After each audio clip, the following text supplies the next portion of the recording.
Pediatric Stroke Outcome Measure, or PSOM for short, is an instrument to measure the outcome after pediatric stroke.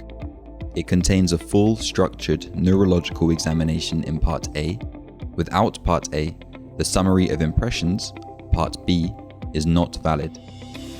The Part A examination form is divided into individual sections, and each section contains test items scored as normal, abnormal, or not done, which includes not age appropriate. There is a separate examination form for children under 2 years called the infant form, and for older children called the child form. In the first section of the PSOM, consciousness is assessed. Any quantitative and qualitative change in consciousness is regarded as abnormal. The second section is devoted to the examination of behavior and mental status. From this section on, there are guidelines based on age-expected milestones to aid scoring of each item for children of different ages. When assessing the level of activity, for instance, any quiet, shy, removed, or hyperactive behavior is scored as abnormal. For children under 2 years, this chapter is shorter, and there is an additional sub-test that assesses the attainment of objects' permanence, which should be present by the age of 8 months.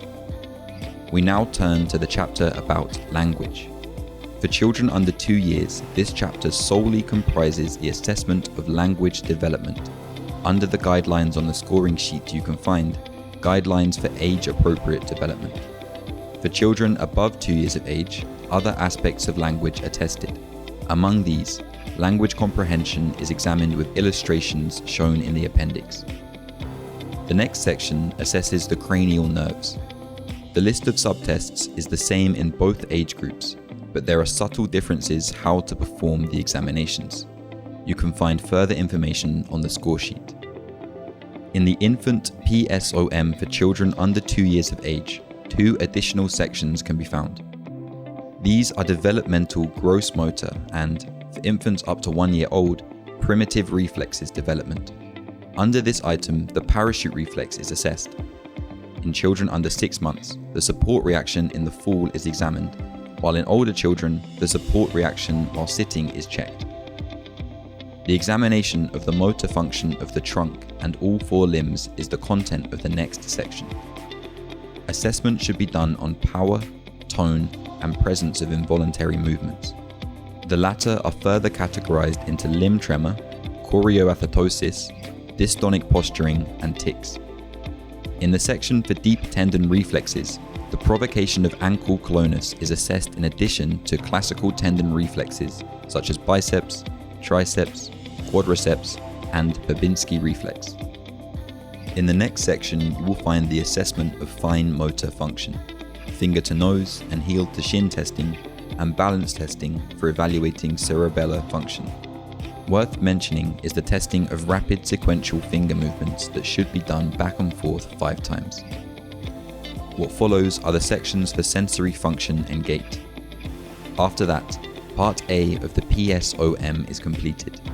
Next is scoring your general impressions in Part B, the summary of impressions, based on your examination in Part A.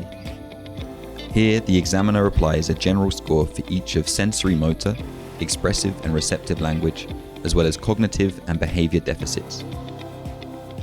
Score 0 if there is no evidence for a deficit. Score 0.5 if there is a mild deficit but no impact on function such as asymmetric tendon reflexes. Score 1 if there is a moderate deficit with some functional limitation such as slower than normal but no missing function. Score 2 if there is a severe deficit with missing function. All the points of Part B are then added up to derive the total score of the PSOM from 0 to 10. A more refined total score system is published in this paper.